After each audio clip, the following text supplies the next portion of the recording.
It's spring, and I'm very pleased that there's no need for a fire. I think the most important thing right now is that we are looking at how to deal with the weather, by which I mean the winter that's coming ahead, the uncertainty of climate change, and the difficulties that we heard from Albania, for example, of how impactful it can be to have sudden changes of weather when you already have a strained energy supply system. So my own comment at this point is going to be very simple. We've heard a lot about resilience, and if there's one word that sums up what the countries and indeed the industries and the households of Southeast Europe need, it's resilience. Each one has its own understanding about the resilience with an unprecedented way. Each one considers from his perspective that, I will get money, free money, grants, or I will have lower interest rate, and I will try to adapt this in the investment I am envisaging to create. Others, they have another approach. I'll control this money. I will strengthen my position towards the investment community, and I will direct that money with a certain delicate way where I like to. Others, they have the impression that things they are moving always with the best way, transparently, towards the scope of the creation of resilience funds. But they are far from this area, and sometimes also far from the understanding of the reality. The EU minds, sometimes they are far to understand how countries and people, especially in Southeast Europe, are thinking and working. Sorry to say, but for the time being, we haven't seen yet good results generally in Southeast. If I will make reference to our neighbors, Bulgaria, we haven't seen nothing there. We haven't seen anything out of these funds that are nominated to support the weather. In Greece, some steps has been taken already, but we are still far of doing the right thing. I think when it comes to big institutions like the European Union and the Commission, it finds it much easier to think of big solutions that mean throwing money at large-scale projects. Changing a mindset is different. Starting to work out how individual households can react, how you price electricity, how you factor in the need to have flexibility in energy distribution systems, that's much lower down the chain, and it's much harder for high-level bureaucrats to imagine. But I think there's one thing that's changed. Much of our structure and our approach to dealing with problems was based on an idea that we had a normal kind of peacetime energy development, and that what we were therefore needing to pay for was the insurance policy in case things went wrong. And then we discovered in February last year, things had gone wrong and were going wrong very quickly. The result of that is that the way we've spent money, whether as governments or as ordinary householders or as industries, as corporations, has been changed radically by external decisions, external actions that very few of us ever anticipated.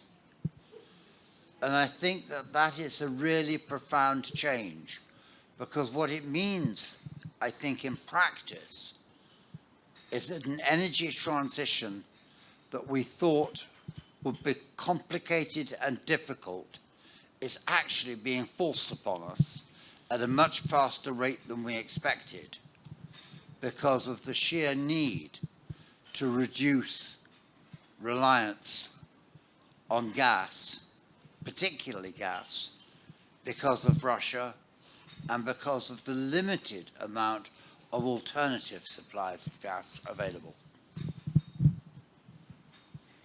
Some years before, 15, 20 years before, all the money from the European Commission for technical assistance project was concentrated to Central Asian countries and Caucasus in view of creating alternative supply pipelines or chains or whatever for Europe, bypassing Russia. So at that time, huge money was given in order to create these alternative routes, multiplicity of supply or routes of supply of energy from Russia. Even before Russia, we had some changes, very critical and crucial at European Union level, and not only, at European Union financial institutions as well. What? Not to support any more fossil fuel, including gas. So suddenly, every financing for gas pipeline system, I repeat, before the war of Russia, was stopped. Just like this, some 4 years, if I'm not mistaken, before. So suddenly, we had no alternative supply from Russia. As a result, we were emerged to make huge changes vis-à-vis the gas problem, the lack of gas, the lack of fuels. So why I say that? Because the super minds of the European Commission, this think tank that is not only working as a think tank, on one hand as think tank, but on the other hand as the regulator of the European policy. So what they thought that like this they could change gas in 1 hour, in 2, 5. That's funny. Sorry, that's funny. We are discussing about hydrogen. I believe in hydrogen, very much. But in order to start its implementation, we need 10 years. What we are going to do up to these 10 years? To start, not to use hydrogen as an alternative fuel for the energy needs of Europe. Okay, and then it came all about renewables. I enormously support renewables. I adore. But again, we are funny, because when the 17th of December, it was signed in Bucharest, an MOU between Azerbaijan, President Aliyev himself was signed, Ilham Aliyev, Georgia, Irakli Gargiashvili, the Prime Minister, signed, Nicola Chirchia, Prime Minister of Romania, and Viktor Orban from Hungary, Ursula von der Leyen made a big announcement to the press, highlighting the importance of the big agreement for the sub-sea cable that will interconnect Georgia, Azerbaijan, Georgia, so Caucasus, with Romania and Central European countries. And what was the criticism? Why are not to make our own renewable sources? So people are stuck. They consider that Europe is an island. It's not. We need interconnectors, we need supplies, and sorry to say, we need also, till now, and gas, even electricity from gas. So electricity that could come from Azerbaijan, for sure, it's not for renewable resources. From Georgia, it could be, from hydropower station in the future. But from Azerbaijan, gas produced electricity. I'm not quite so sure. First of all, I'd like to say very quickly, the older policies worked.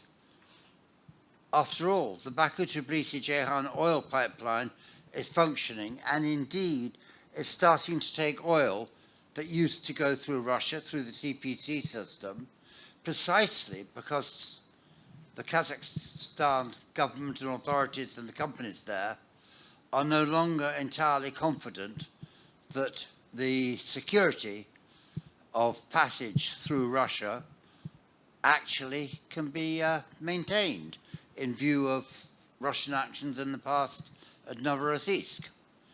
Likewise, the gas pipeline has continued to function from Azerbaijan. It's as full as the Azerbaijanis can make it, though there is, as I pointed out, a very significant question mark about future supply, or rather the timing of future supply from Azerbaijan.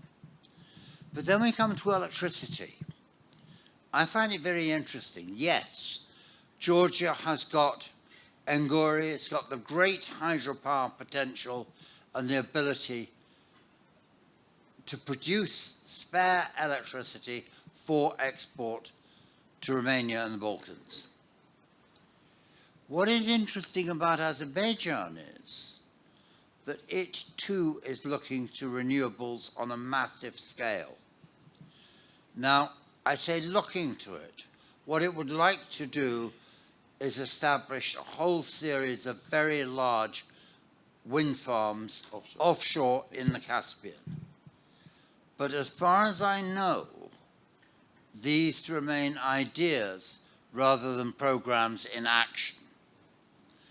Meanwhile, however, they are doing serious work on bringing renewable electricity from the mountain regions, notably in and around the Karabakh, which they've just retaken control of, in order to reduce the load on domestic gas consumption, not least by transforming all the operations at the Sangachal terminal into reliance on electricity produced by renewables. So that is good. That's all practical.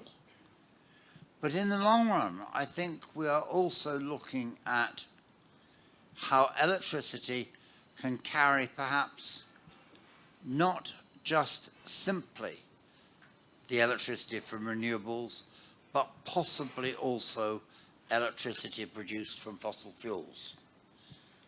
That is very much a question for Turkmenistan. It's not for Azerbaijan, which has its own system. It's certainly not for Georgia, but it's a possibility.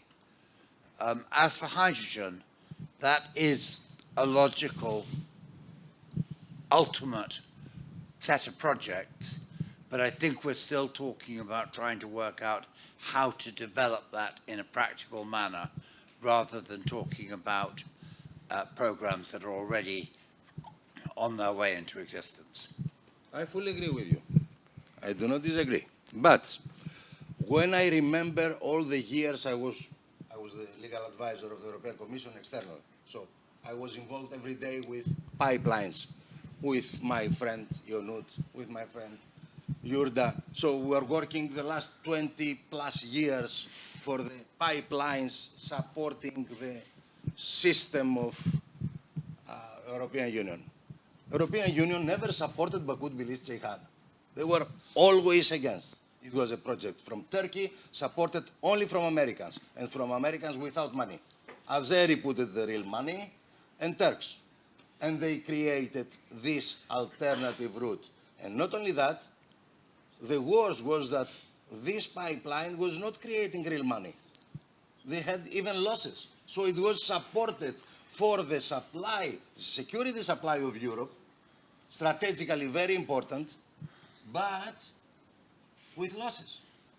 BTC is a very odd case. I know just that to say is- one thing. Yes, BTC please. is a very odd case because, in effect, the value of the Azeri-Cheraghodeshti field is zero unless there is an effective export system. Yeah. So what you've got with BTC is an extremely complicated field pipeline. And you're quite right, the EU involvement was minimal, but the benefit to the EU was considerable. That's true. Absolutely true. I fully agree. Also for Baku Tbilisi Erzurum, they were not supportive from European Union. Also for the gas pipeline. Also this was extremely supported from Azeri and Turks. Sorry to say that. I'm Greek. Officially, I have not to say good things for Turks, but officially that was the case. That was the case. I just make the point that I know that there are Turkish representatives here and there are no Azeri representatives here. There was something like a 2 or 3 year hiatus at a time when the Turks found it extraordinarily difficult to reach an agreement with the Azeris, or rather the other way around. I think we'll stop there. But it's been a fascinating discussion, and I think you and I know we could talk about this for a long, long time. Absolutely. You were with us together, running around the steps and all the areas there, looking for all the systems. It was a huge pleasure. Thank you. Thank you. Thank you very much, George.